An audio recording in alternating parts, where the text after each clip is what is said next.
नमस्कार मित्रांनो, सर्वांना माझ्या यूट्यूब चॅनलमध्ये. मित्रांनो, बघू शकता तुम्ही हे गडचिरोली जिल्ह्यामध्ये असलेला चंद्रपूर आणि गडचिरोलीचा बॉर्डरमध्ये बसलेला एक वैनगंगा नदीवर अशाप्रमाणे खूप मोठा सारा ब्रिज बनवण्यात आलेला आहे. याची संपूर्ण माहिती मी या व्हिडिओमध्ये तुम्हाला देणार आहे. मित्रांनो, बघू शकता कशाप्रमाणे तुम्हाला नजारा दिसून राहिला. मित्रांनो, बघू शकता आष्टी पुलियाचा नजारा तुम्हाला दाखवतो. खूप वर्षानंतर एक नवीन आष्टीमध्ये पुलिया बनलेला आहे, जे वैनगंगा नदीवर बनलेला आहे. मित्रांनो, बघू शकता हा नवीन पुलिया आहे आणि त्याच्या बाजूला एक छोटीशी पुलिया आहे.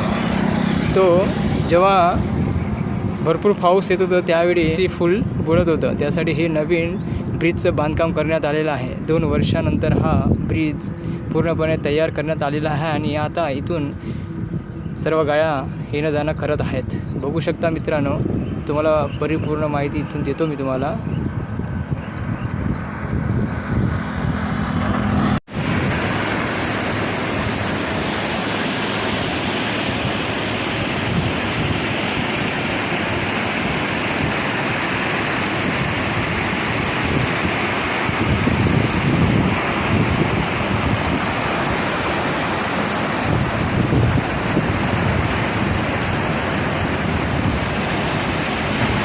बघा मित्रांनो, कशाप्रमाणे तुफान असं नदी फुल वाहत चाललेला आहे. जेव्हा हा छोटा पुलिया होता ना, त्यावेळी या टाईममध्ये पूर्ण पुलावरून पाणी जात होते. त्यासाठी चंद्रपूर आणि आहिरी जो मार्ग आहे ना, हायवे मार्ग, तो पूर्णपणे बंद राहायचं. आता हे नवीन पुलिया झाल्यामुळे आता मार्ग काही बंद राहणार नाही. बघू शकता कशाप्रमाणे तुफान नद वाहत आहे.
मित्रांनो, हे व्हिडिओ शूट करताना कारण खूप भीती वाटून राहिली, कारण खूप सारा तुडुंब अशाप्रमाणे दोन्ही काठीनं पाणी वाहत चाललेलं आहे. जर नवीन पुलिया नसता, जुनाच पुलिया असता, तर हा मार्ग पूर्णपणे बंद राहिला असता. बघू शकता पाणीच पाणी दिसून राहिला.